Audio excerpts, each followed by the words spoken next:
Hello guys! Well, it's dinner time again and tonight we are having salad again. So as you can see in the bowl, I already have lettuce and cucumber. So we will add some more ingredients. We have beans, we have walnuts and pumpkin seeds, we have feta cheese, we have lemon juice, and we're gonna put olive oil, and of course the protein-rich quinoa. Yan, so pag-halo-haluin lang natin sila. Okay, it doesn't matter kung ano ang mauna. Pag-halo-halo rin naman sila. So ito, hindi ko ubusin. Isang lata ng 3 kinds of beans siya.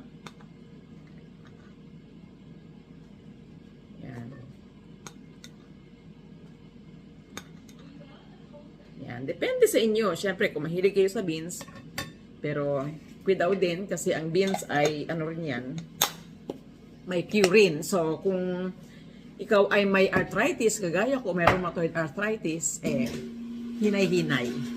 Tapos, ilalagyan na natin tong nuts. Almonds and, pumpkin seeds. Roast ko siya. Sinangag-sangag ko lang yan sa kawali. Yan. Yan ba tingnan? Tapos, itong feta cheese.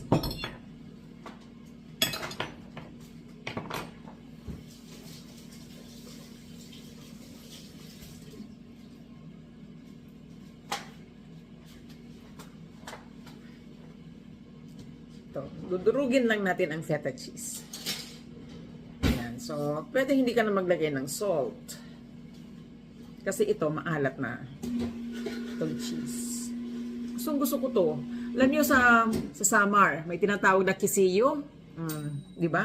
Ano yata yun? Gatas ng kalabaw?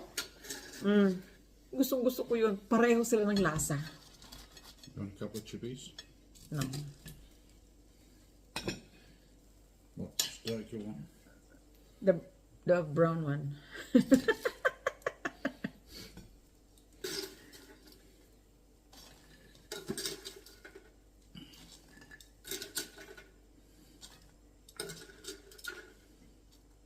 Busin ko na lang kaya ito. Baka naging maalat naman. Okay. Bahala na si Batman. Ngayon, honey, I need your strength. I need your muscles for the lemon. Ipigain ang lemon. Squeeze the lemon in. Where do you want it all over? Yeah. Oh. How come it goes everywhere but where? There goes a seed. Is the seed there? There. Is that a seed? No, this one. I can't get It doesn't matter. Don't worry about it. I'll choke on it. Oh, there's not much juice in it. Can you open another? Oh, there's another one in the coming in, fridge. More. There's another one opened already in the fridge. Tapos, ano ba yan? Teka lang, maghuhugas ako ng kamay.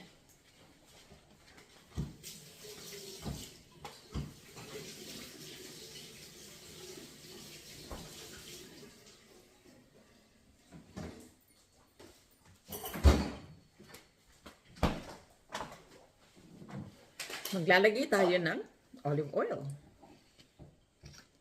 Normally, yung quinoa, inuuna ko na yan sa ilalim. Kaya lang mainit pa siya kanina.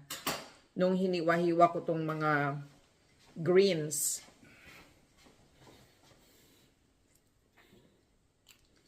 Yan. Ayoko na maraming hugasan. Kaya, nilagay ko na muna yung ano. Ganun din naman. Magsasama-sama rin naman siya lahat. So, no. I don't know.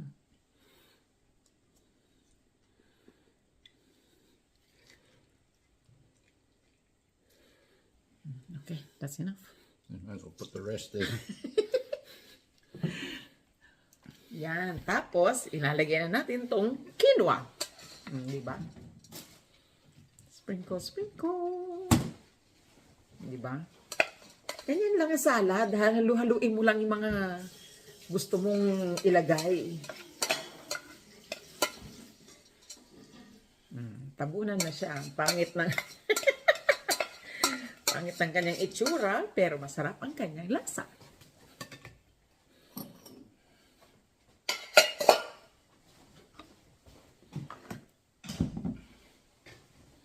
Yan. Siya done. Oops. O, diba? Simple lang ang ating salad.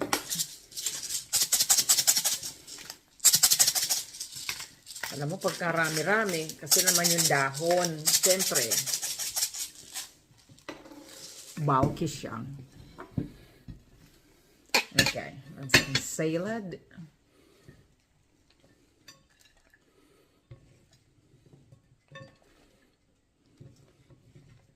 More. Can have some more later. Ayan, tapos meron pala kaming, ang aming protein din ay meat na lamb chops. We call them cutlets. Lamb cutlets. Why we call them cutlets, I've got no idea, but they're called cutlets.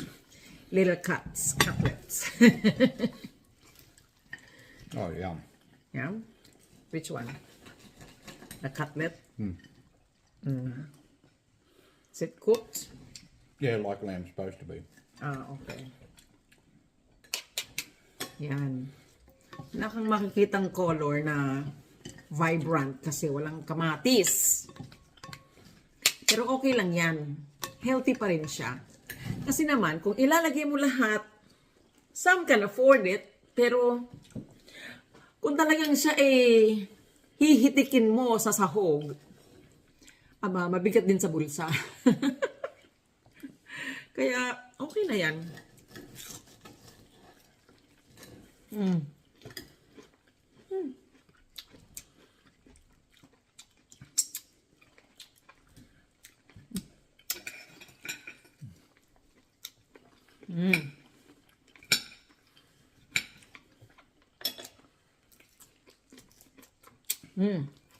There you go.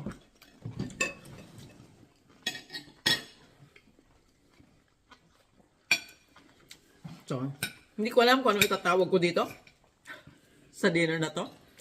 But it is just quinoa salad and lamb cutlets.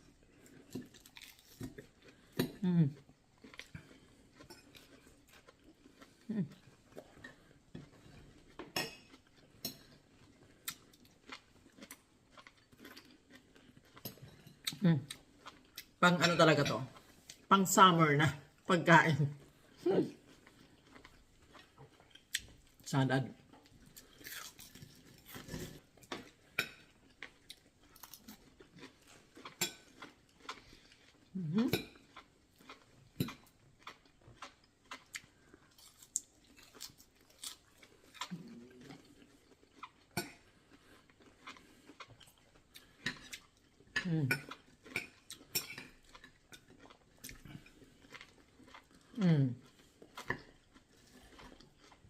I love the feta in this. It has that salty taste. Those little things, they look the same as bloody lemon seeds. Yeah. Pumpkin seeds. Oh well. I think that one was a lemon seed. Awfully crunchy.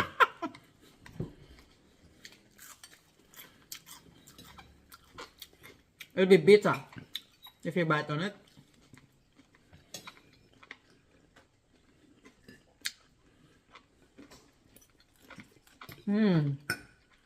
The crunch on the crunch of the walnut. Yum.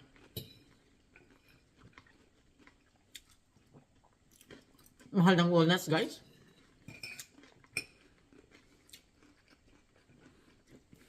Yeah, titipirin ko siya. Isang ano lang yan. Itong serving na to, sandakot lang na walnuts. Tapos chop ko lang siya into smaller pieces para dumami. Pati yung buto ng kalabasa, sandakot lang din.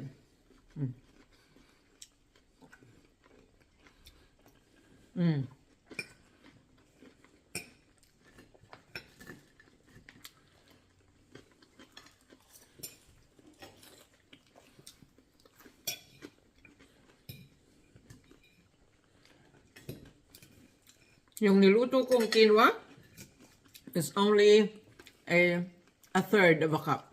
1/3 lang siya. Kasi dati, para sa amin dalawa, nagluto ako half cup ng niluto ko. Medyo marami. So, binawasan ko. 1/3 na lang.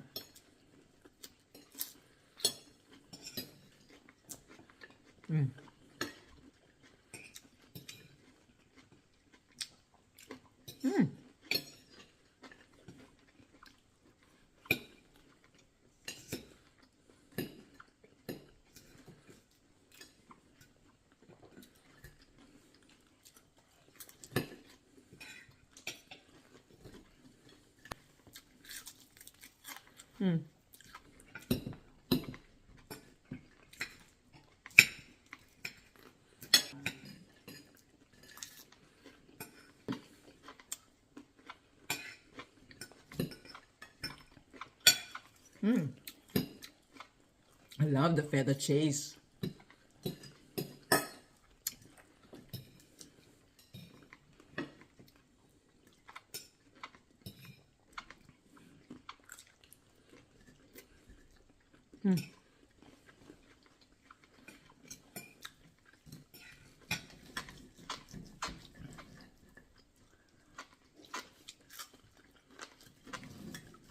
Napapadalas na yung aming pagsasalad.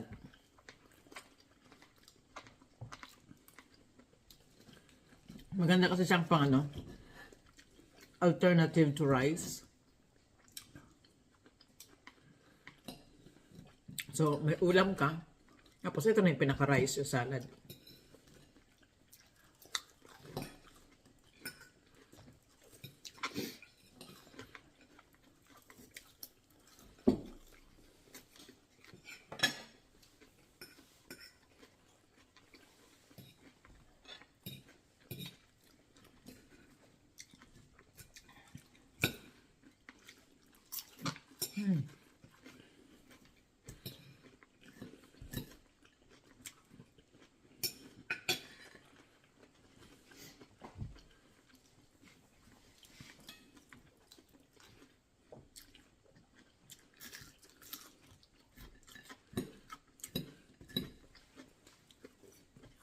Ito, kahit siya, tupa, hindi siya maanggo. Nagyan ang sinasabi ng iba. Kasi pag fresh yung tupa, wala siyang amoy. At walang lasa. So, huwag niyo pagtatagalin sa ref yung lamb.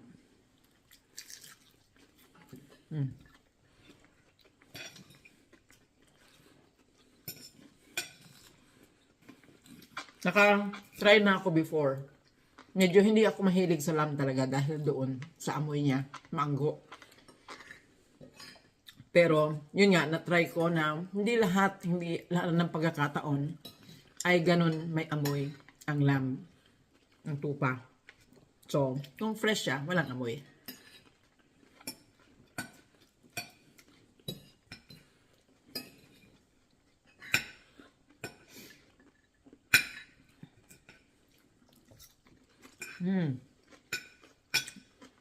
Alright guys, we're going to finish our dinner and we'll see you next time. Goodbye and God bless.